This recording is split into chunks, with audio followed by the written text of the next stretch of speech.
ከዛሬ 3 ዓመት በፊት በትግራይ ክልል መቀሌ ከተማ በአሰቃቂ ሁኔታ በተገደለችው ዘውዱ ሀፍቱ ግድያ ተጠርጥረው የዕድሜ ልክ ጽኑ እስራት ተላልፎባቸው የነበሩ 2 ፍርደኞች በነፃ እንዲሰናበቱ ተወስኗል መባሉን ከሰሞኑ ሰምተናል። ታዲያ ውሳኔው በሰብአዊ መብት ተሟጋቾች ዘንድ ከፍተኛ ነቀፌታም ገጥሞታል። በማህበራዊ ሚዲያ ላይም ቁጣቸውን ገልጸዋል። የመቀሌ ከተማ መካከለኛ ደረጃ ፍርድ ቤትም ሐምሌ 28 ቀን 2018 ዓ.ም በዋለው ችሎት አንደኛ ተከሳሽ ያሬድ ገብረስላሴና ሁለተኛ ተከሳሽ አንገሶም ኃይለማርያም የተባሉ ፍርደኞች በነፃ እንዲሰናበቱ ውሳኔ አሳልፏል።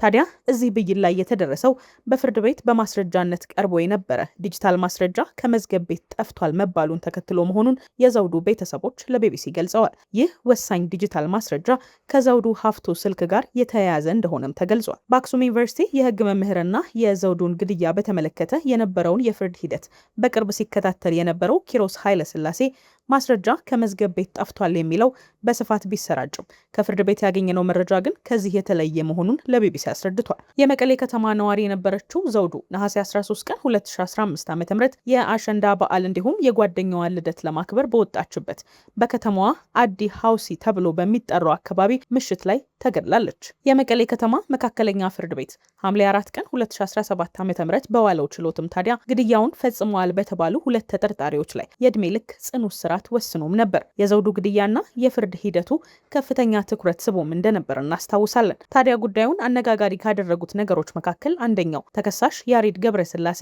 እስከ ቅርብ ጊዜ ድረስ የአርሚ 22 አዛዥና አሁን የትግራይ ፖሊስ ምክትል ኮሚሽነር ኮሎኔል ገብረስላሴ በላይ ልጅ መሆኑ ነው። ታዲያ ኮሎኔል ገብረስላሴ የሁለተኛ ተከሳሽ አንገሶም ኃይለማርያምም ዘመድ ነበር።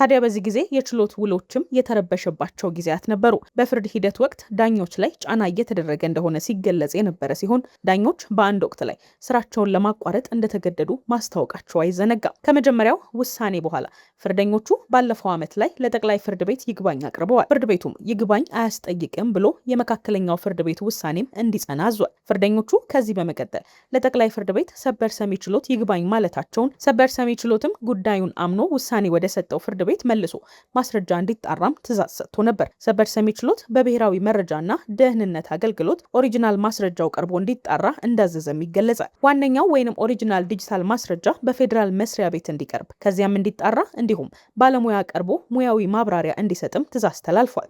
የትግራይ ፖሊስ ኮሚሽንም ማስረጃ እንዲያመጣ ተጠይቋል። ነገር ግን ከፌዴራል ተቋም ጠይቆ ማስረጃ ማቅረብ አልቻለም ሲል ኪሮስ ይናገራል። ለዚህም ምክንያቱ ታዲያ አሁን ባለው የፖለቲካ ሁኔታ ከፌዴራል ተቋም ዲጂታል ማስረጃውን የሚተረጉምና ሙያዊ አስተያየት የሚሰጥ ባለሙያዎች ወደ መቀሌ መምጣት አይችሉም መባሉ መሆኑን ያስረዳል። የዘውዱ ታናሽ እህት ብርቱካን ሀፍቱ ትላንት ስለተላለፈው ብይን ለቢቢሲ እንደተናገረችው ከሆነ ተከሳሾቹ ይግባኝ ማለታቸውን ተከትሎ ይከላከሉ ወይም አይከላከሉ የሚለውን ለመወሰን ቀጠሮ ተሰጥቶ ነበር።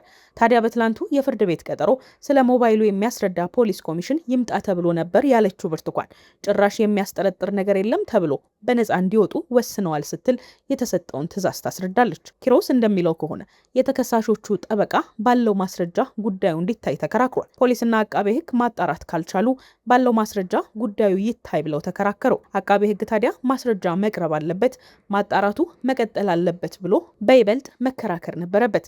ነገር ግን በነበረው በቂ ያልሆነ ማስረጃ ፍርድ ተሰጥቷል ብሏል።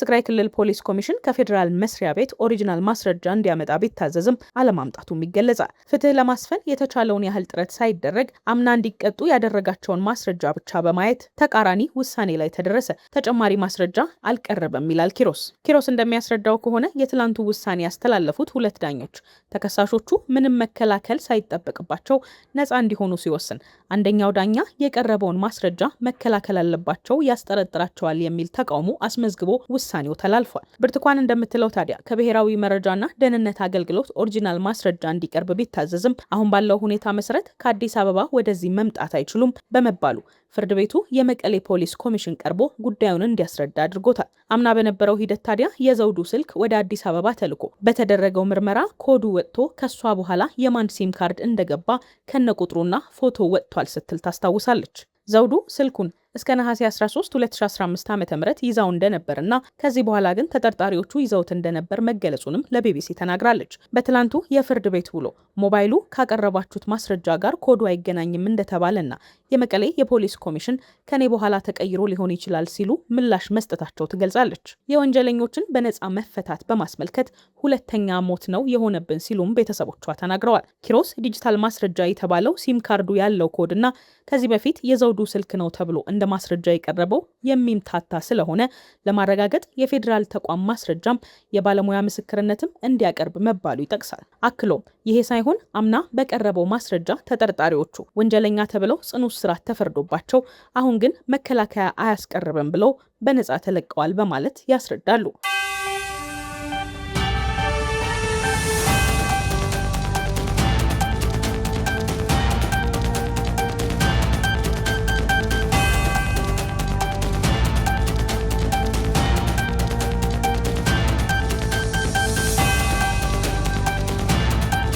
ኪሮስ እንደሚለው የክልሉ ፖሊስ ኮሚሽን ከፌዴራል መስሪያ ቤት በደንብ ትብብር አልጠየቀም ብሎ እንደሚያምን ይናገራል። ብርቱካን በበኩሏ ከአንድ ዓመት በኋላ ኮድ የሚቀየርበት ምክንያት ሊኖር አይችልም ብላም ታምናለች። ስለ ሞባይሉ የሚያሳይ ፋይል ጠፍቷል ተብሎ እንደነበር ጠቅሳ ከክልል ፍርድ ቤት ጠፍቷል መባሉንም ታክላለች። ታዲያ እኛ እንዴት እንደጠፋ አናውቅም፣ እኛ ሕግ አምነን ነው ያለ ነው ብላለች።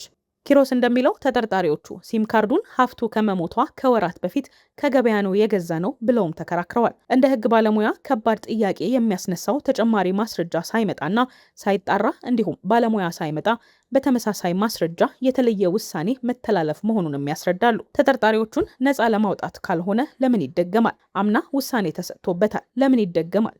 ብዙ ጥያቄ ያስነሳል። በትዕዛዙ መሰረት ተጨማሪ ማስረጃ ባልታየበት ሁኔታ በተመሳሳይ ማስረጃ የተለየ ውሳኔ መሰጠቱ በሂደቱ ፍትሐዊነት ላይ ጥርጣሬንም ያስነሳል ተብሏል። በቀጣይም አቃቤ ሕግ ይግባኝ ይላል ተብሎ እንደሚጠበቅ ተገልጿል። ብርቱካን የትላንቱ የፍርድ ቤት ውሎ ለቤተሰቡ ከባድ ጫና መፍጠሩን ትናገራለች። ሁለተኛ ሐዘን፣ ሁለተኛ ሞት ነው የሆነብን፣ አዲስ ሐዘን ነው የሆነብን ብላለች። ለእኛ ለምንቀረው እንጂ ለሷ ምንም የሚልላት ነገር የለም።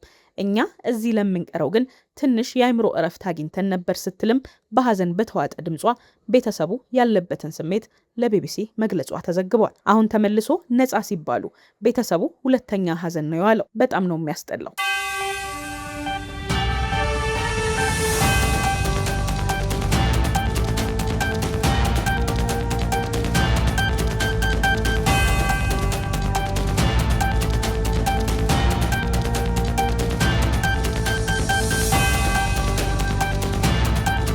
ባለፈው ዓመት የመቀሌ ከተማ መካከለኛ ፍርድ ቤት የመጨረሻውን ውሳኔ ሲሰጥ የቤተሰብ አባላት ወደ ችሎት እንዳይገቡ ተከልክለው እንደነበር እህቷ ብርቱካን ለቢቢሲ ገልጻ ነበር። በወቅቱም ታዲያ በተሰጠው ብይን ቤተሰቡ ደስተኛ እንዳልሆነ ትናገራለች። የተፈጸመው የጭካኔ ግድያ በመሆኑ የሞት ፍርድ ያሰጥ ነበር ስትልም ብርቱካን ገልጻለች። ሀፍቱ ከተገደለች በኋላ ቤተሰቧ ለ2 ዓመት በቆየው የፍርድ ሂደት ሲጠበቅ የነበረውን የሞት ቅጣት እንደነበር መናገሯም ይታወሳል። ዘውዱ ተወልዳ ያደገችው በመቀሌ ከተማ ማያንበስ በሚባል አካባቢ ነው። ቤተሰቧ ካሏቸው 3 ልጆች መካከል የበኩር ልጅም ነበረች። የዘውዱ ግድያ ለቤተሰቦቿ ከባድና መሪር ሐዘንን ከማስከተሉ ባሻገር በመቀሌ ከተማና ከዚያም ባሻገር ባለው ሕዝብ ዘንድ ድንጋጤን ፈጥሯል። አባቷ በጥበቃነት ተቀጥረው እናቷ ደግሞ ጠላ ጠምቀው እየሸጡ ነው ልጆቻቸውን ያሳደጉት። ዘውዱ ከሼባ ዩኒቨርሲቲ ኮሌጅ በአካውንቲንግ የመጀመሪያ ዲግሪዋን ይዛለች። የዘውዱ ግድያ ተከትሎ አባቷ በሐዘን መሞታቸውን እህቷ ብርቱካን ለቢቢሲ ተናግራለች።